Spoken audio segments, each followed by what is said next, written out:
গত পর্বের ভিডিওতে আপনারা দেখেছেন আমরা মানালিতে অসাধারণ হিড়িম্বা দেবী মন্দির এবং মনু মন্দির দর্শন করে ওল্ড মানালিতে বহু মার্কেট ক্লাব হাউস দেখে নিয়ে বিয়াস নদীর ধারে দুর্দান্ত একটা বিকেল কাটিয়েছিলাম।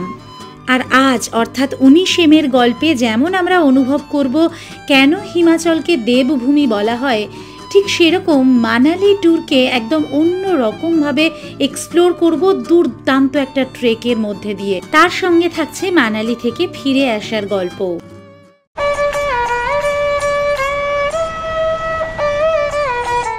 Good morning from Manali. আজ সকালে আমরা বেরিয়ে পড়েছি। আবার বেশ কয়েকটা জায়গা বাকি ছিল দেখা, সেটা আমি বলেছিলাম গতকাল আপনাদেরকে।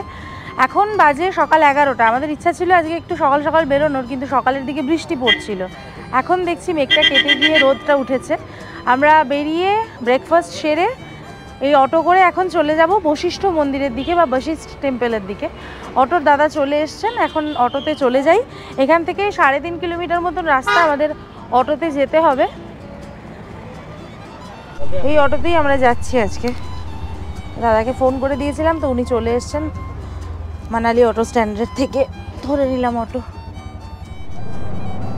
একটা ব্রিজ ক্রস করে আমরা এখন আবার রাস্তার ওই দিকে চলে আসছি, বিয়াস নদীকে আবার দেখলাম আমরা।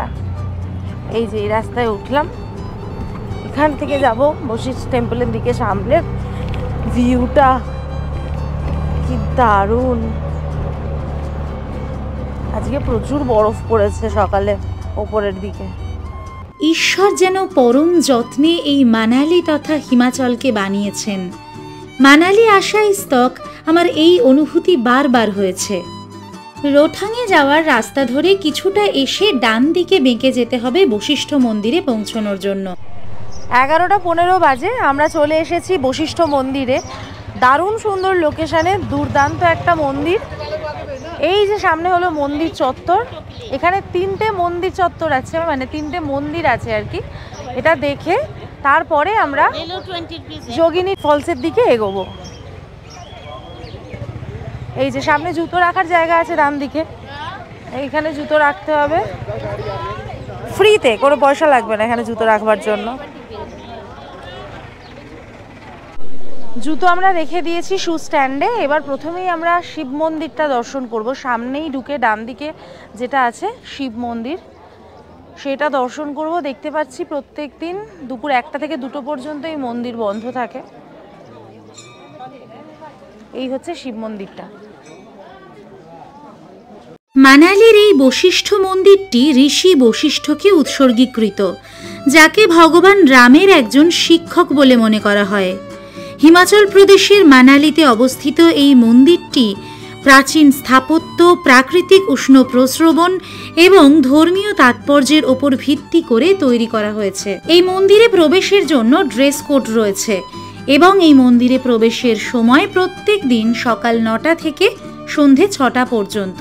সমুদ্রপৃষ্ঠ থেকে 6730 ফুট উচ্চতায় অবস্থিত এই বশিষ্ঠ মন্দির মূলত সালফিউরাস যুক্ত গরম জলের ঝর্ণার জন্যই বিখ্যাত এবং এই ঝর্ণার ঠিক পাশেই নির্মিত ভগবান বশিষ্ঠ, শিব এবং রামের উদ্দেশ্যে উৎসর্গীকৃত 3টি প্রধান মন্দির রয়েছে।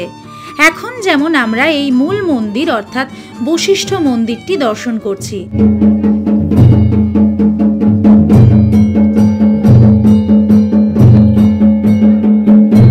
আমাদের বাড়িতে কোনো উৎসব অনুষ্ঠিত হলে আমরা যেমন আমাদের নিকট আত্মীয়দের বাড়িতে নিমন্ত্রণ করি, ঠিক সেরকম হিড়িম্বা উৎসব উপলক্ষে সমগ্র মানালির সব মন্দির জুড়ে একটা দারুণ উৎসবের পরিবেশ ছিল এবং এই হিড়িম্বা উৎসব উপলক্ষেই সমস্ত মন্দিরের দেবতাদের আমন্ত্রণ জানানো হয়েছিল মনু মন্দিরে। আর খুব সৌভাগ্যবশত সেই দৃশ্যই আমরা চাক্ষুষ করলাম এই বশিষ্ঠ মন্দিরে এসে। এখানকার মন্দির গাত্রে অপূর্ব সুন্দর কাঠের যে কাজ রয়েছে সেটা যেমন একদিকে মুগ্ধকর, ঠিক সেরকম এই অদ্ভুত রীতিটিও আমাকে কিন্তু মুগ্ধ করেছিল। তাই আমরা বেশ কিছুক্ষণ সময় এই মন্দির প্রাঙ্গণে দাঁড়িয়ে এনাদের এই রীতিকে উপলব্ধি করছিলাম। সত্যি আমাদের দেশের মধ্যেই কত রকমের রীতি, কত রকমের অনুষ্ঠান, কত কিছুই যে লুকিয়ে রয়েছে তা এখানে না আসলে জানতে পারতাম না। এই যে দেবতাটিকে বার করে এনে এইখানে বাদ্যযন্ত্র সহযোগে প্রথমে খানিকক্ষণ নাচানো হবে এবং তারপর তাকে এই মন্দির থেকে বার করে নিয়ে যাওয়া হবে মনু মন্দিরের উদ্দেশ্যে, এটাই হলো এখানকার রীতি। আর এই দৃশ্য দেখবার জন্যে শুধুমাত্র পর্যটকরা নন, এই বশিষ্ঠ গ্রামের সমস্ত মানুষ এসে ভিড় জমিয়েছিলেন সেই মুহূর্তে বশিষ্ঠ মন্দিরে। সত্যি এ এক অনবদ্য অভিজ্ঞতা। আর হ্যাঁ, এই সুযোগে আপনাদের আর একটি কথাও বলে দিই, এই বশিষ্ঠ গ্রাম অর্থাৎ যেখানে এই বশিষ্ঠ মন্দিরটি অবস্থিত, এটি কিন্তু মানালিতে দারুণ সুন্দর একটি পর্যটন স্থলও বটে। যারা অফবিট মানালি ঘুরতে চাইছেন তারা কিন্তু এই বশিষ্ঠ গ্রামে এসে থাকতেও পারেন। এরপর দুর্দান্ত সুন্দর কাঠের কারুকার্য খচিত বশিষ্ঠ মন্দিরের গর্ভগৃহে আমরা বশিষ্ঠ মুনির দর্শন করলাম। কালো কোষ্টি পাথরের ওপর অসাধারণ সুন্দর সে এক মূর্তি। আমরা নিচে দুটো মন্দির দেখলাম, প্রথমে শিব মন্দির দেখেছিলাম, তারপরে এটা হচ্ছে মূল বশিষ্ঠ মুনির মন্দির এবং এখানে সামনে একটা ছোট্ট ফেস্টিভ্যাল হলো, সেটাও আপনারা দেখলেন। আর এখানেই রয়েছে লেডিস বাথ আর জেন্টস বাথ, মানে দুটো উষ্ণ প্রস্রবণের জায়গা, উষ্ণকুণ্ড বলা যেতে পারে। সেগুলোতে আপনারা চাইলে স্নান সারতে পারেন, আলাদা আলাদা ব্যবস্থা আছে মহিলা এবং পুরুষের। এই হলো সেই উষ্ণকুণ্ড যার জলকে বহু রোগ নিরাময়কারী বলে মনে করা হয়। এবার আমরা যে প্রাঙ্গণে উঠছি এটা হচ্ছে রাম মন্দির। বশিষ্ঠ মন্দিরের একদম ডান দিকে এই হচ্ছে রাম মন্দির। চমৎকার কারুকার্য, মানে এত সুন্দর আর্কিটেকচার এই মন্দিরগুলোর। এই মন্দির 2টো থেকে 3টে পর্যন্ত বন্ধ থাকে। আর এই হলো মন্দির প্রাঙ্গণ। ঋষি বশিষ্ঠ প্রাচীনতম এবং সম্মানিত বৈদিক ঋষিদের মধ্যে একজন ছিলেন।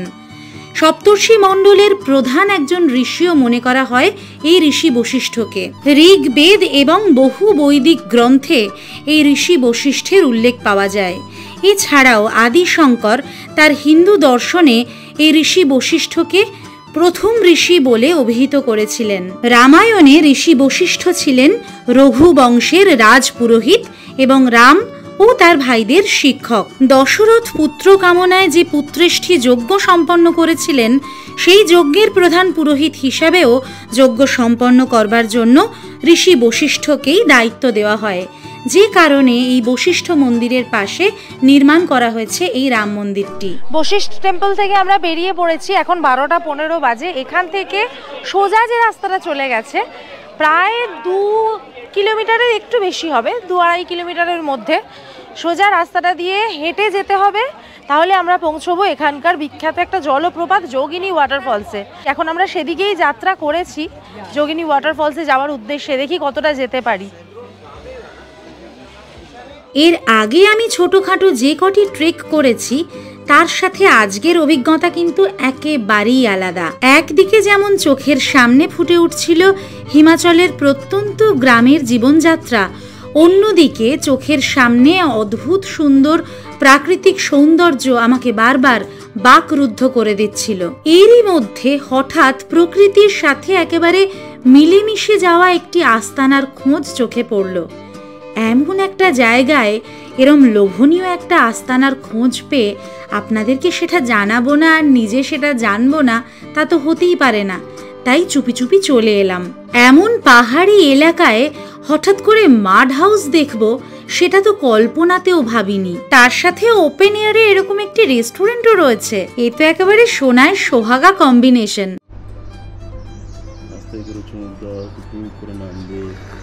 তারপরে করতে হবে, তারপর রাস্তার দিকটা তাকাতে হবে। দেখা যাচ্ছে যদিও এনাদের সব রুম অকুপাইড থাকার রুম দেখাতে পারলাম না, তবে রুম ট্যারিফ মোটামুটি ওই 3000 টাকা থেকে শুরু হচ্ছে। কন্ট্যাক্ট নাম্বার দিয়ে দিলাম, চলে আসতেই পারেন। আর এদিকে দেখুন গাছে কেমন ছোট ছোট আপেল ধরেছে। এগুলোই আগস্টের শেষ থেকে সেপ্টেম্বর পর্যন্ত একেবারে পরিপক্ক হয়ে উঠবে। এই যে রাস্তা দিয়ে যাচ্ছি একদম গ্রামের ভিতরের রাস্তা এটা। একদিকে যেমন দেখতে পাচ্ছেন অসম্ভব সুন্দর গোলাপ ফুল ফুটে আছে নানান রঙের। এখানে কিন্তু চারিদিকে থাকার জায়গাও বেশ ভালো ভালো কিছু আছে, চাইলে আপনারা এই দিকটাতে এসেও থাকতে পারেন। মানে বশিষ্ঠ টেম্পল অবধি অটোতে চলে এলেন, ওখান থেকে লাগেজ নিয়ে আসার ব্যবস্থা এখানকার সব হোটেলেরই আছে।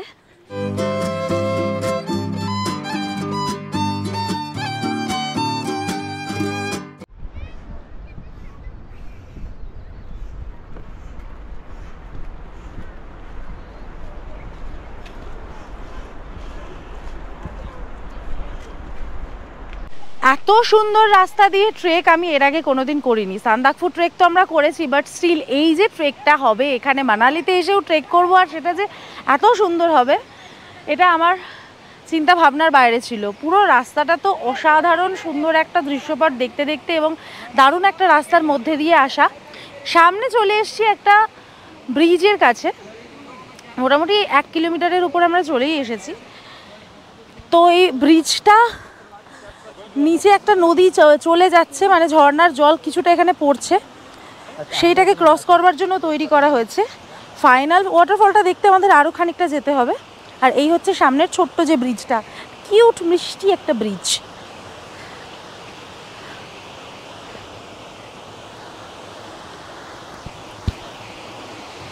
ওয়াও,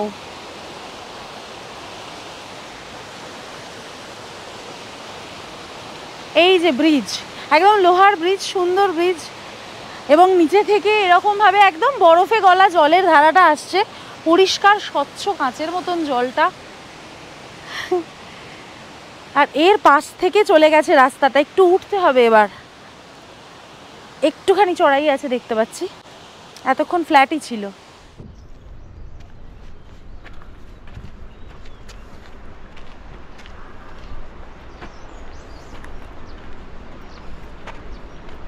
এই পথে ট্রেক করবেন না তো কোন পথে আর করবেন? এখান থেকে যেরকম সুন্দর ভিউ আর সেই রকম সুন্দর পথ দিয়ে আমরা হেঁটে যাচ্ছি। আমাদের যোগিনী ওয়াটারফলস আসতে আর মাত্র 400 মিটার মতন রাস্তা বাকি রয়েছে। এই রাস্তাটা একবার দেখুন যেখান থেকে আমরা যাচ্ছি, পুরো স্বপ্নের মতো সুন্দর, অসাধারণ। প্রচুর পাখি রয়েছে এখানে, প্রচুর পাখি, প্রচুর। In the forest and mountains, animals do not leave trash, humans do. Please behave like animals. কেমন লাগলো কথাটা?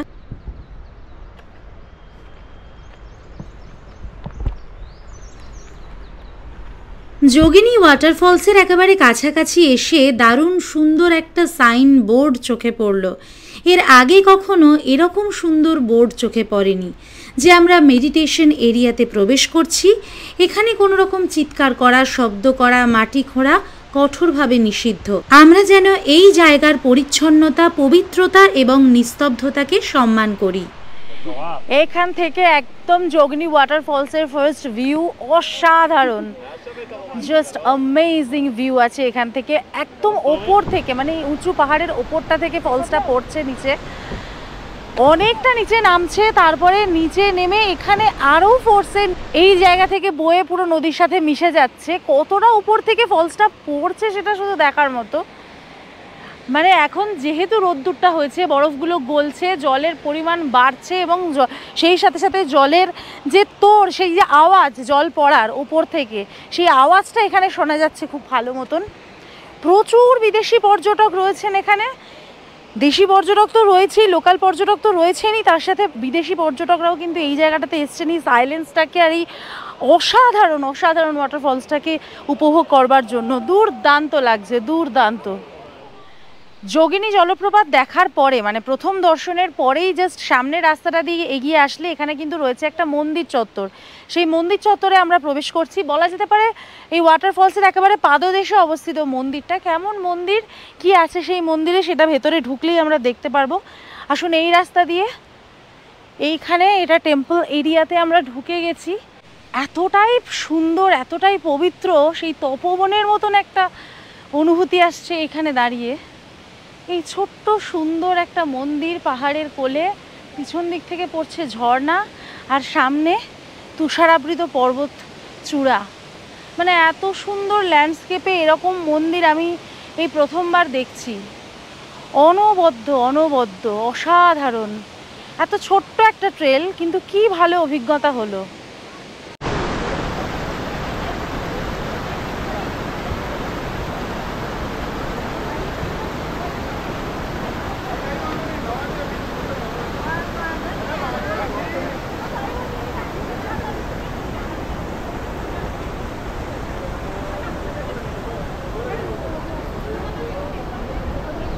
বিয়াস নদীর জলে পুষ্ট এই যোগিনী ওয়াটারফলসের উচ্চতা প্রায় ৭,৮৫০ ফুট। চোখ ধাঁধানো প্রাকৃতিক সৌন্দর্যে ভরপুর এই যোগিনী ওয়াটারফলসের কিন্তু রয়েছে ধর্মীয় তাৎপর্যও।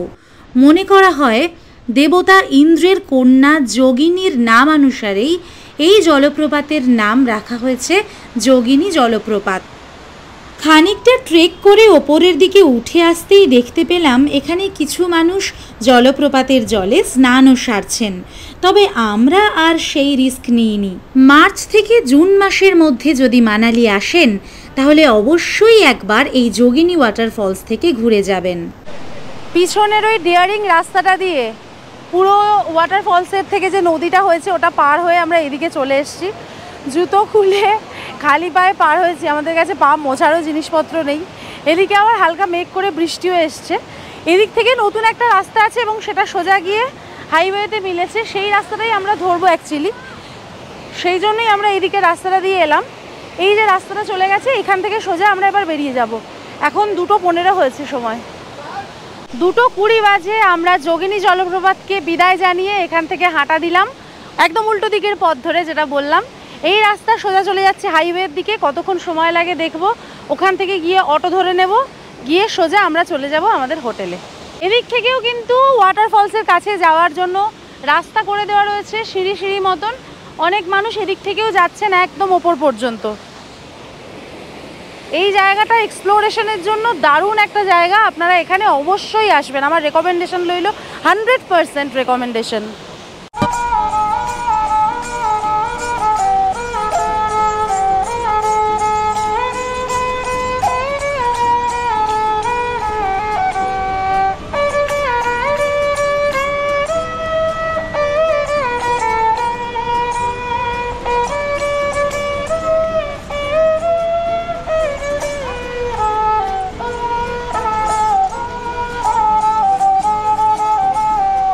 এই যে নতুন রাস্তা দিয়ে আমরা ফিরলাম আজকে, এই নতুন রাস্তাটিও কিন্তু বেশ সুন্দর।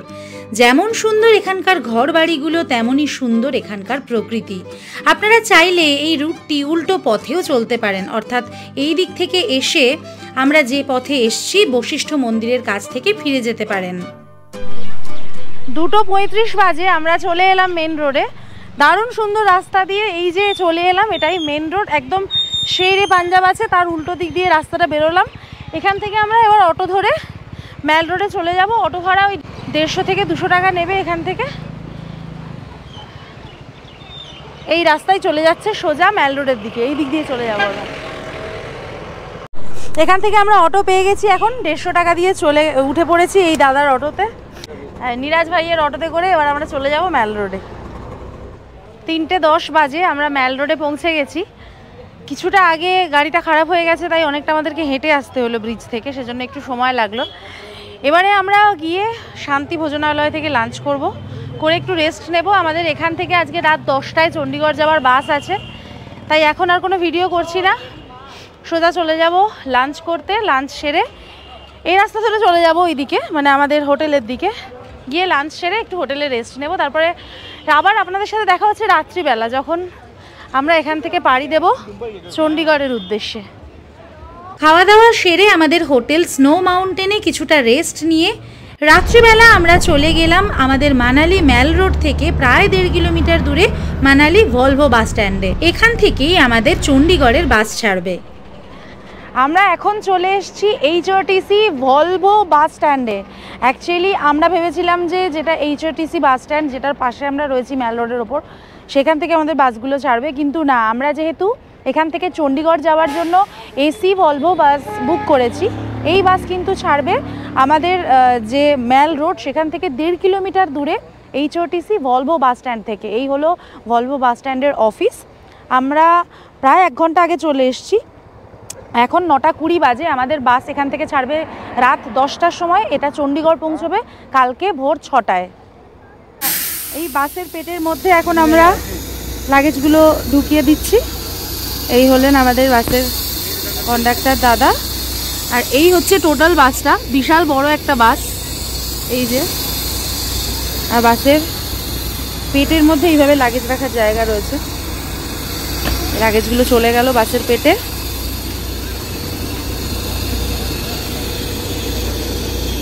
এই হচ্ছে বাসে ভেতরটা, একটু দেখি কেমন।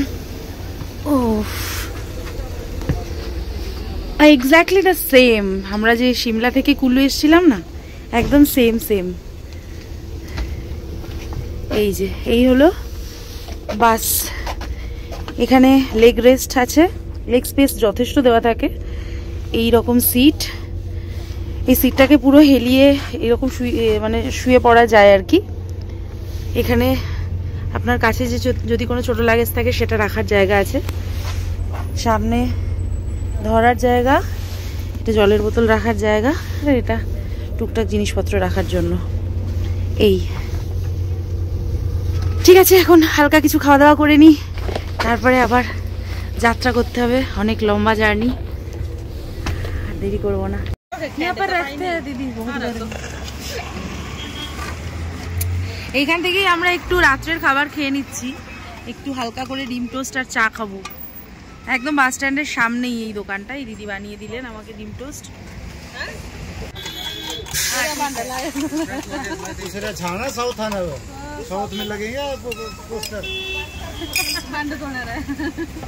আমি যেমন চণ্ডীগড় যাবার জন্য সরকারি এসি বাস বুক করেছি রেড বাস থেকে, ঠিক সেরকম এখান থেকে যাওয়ার জন্য বহু প্রাইভেট এবং সরকারি এসি এবং নন এসি বাস ছাড়ে।